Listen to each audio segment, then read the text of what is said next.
Assalamualaikum warahmatullahi wabarakatuh. Saya Sinta Ekawati dari Studi Lanjut Kelas 2019. Hari ini saya akan membuat video mengenai bagaimana cara menjaga motivasi dalam belajar atau meningkatkan motivasi belajar di era pandemi seperti ini, di era pandemi ini. Oke, karena sekarang kita masih proses pembelajaran online karena pandemi COVID-19. Jadi yang pertama yang harus kita lakukan adalah membuat agenda belajar atau membuat perencanaan belajar yang jelas, seperti buatlah daftar item apa saja yang hendak kita pelajari. Jadi kita harus membuat daftar atau topik apa yang harus kita pelajari hari ini. Dan yang kedua, batasilah setiap item dengan jumlah waktu yang tertentu. Yang ketiga, buat agenda harian atau mingguan atau bulanan. Jadi kita tahu pekan ini kita belajar mengenai apa, topik apa yang perlu dibahas. Oke, yang kedua, kita harus mencari atau menemukan tempat atau suasana yang nyaman untuk belajar. Karena jika tempat kita nyaman, suasana kita nyaman, maka kita akan mudah dan lebih semangat dalam mencerna pelajaran. Oke, yang ketiga, kita harus mengetahui bagaimana gaya belajar kita. Setiap gaya belajar orang berbeda-beda, dan setiap metode yang kita gunakan mempunyai kelebihan dan kekurangan masing-masing. Misalnya, gaya belajar kita adalah visual. Jadi pembelajar visual bisa belajar dengan baik dengan menggunakan foto atau video atau gambar, atau menggunakan gambar-gambar yang ada.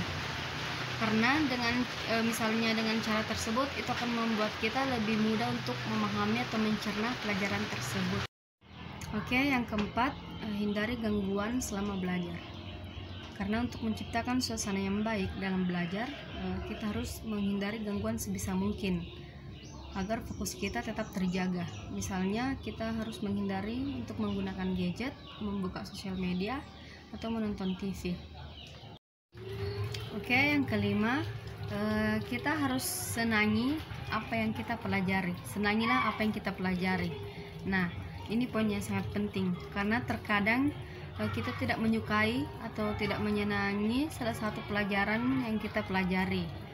Jadi kita harus mengubah sudut pandang kita bahwa dengan memahami manfaat dan bagaimana kondisi kita sekarang, kita akan merasa termotivasi bahwa yang kita lakukan bukanlah hal yang sia-sia, karena pelajaran tersebut akan sangat berguna di masa depan kita.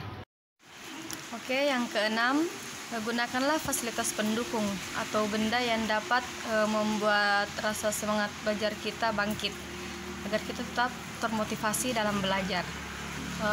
Memberdayakan fasilitas atau sumber daya juga merupakan faktor penting dalam belajar.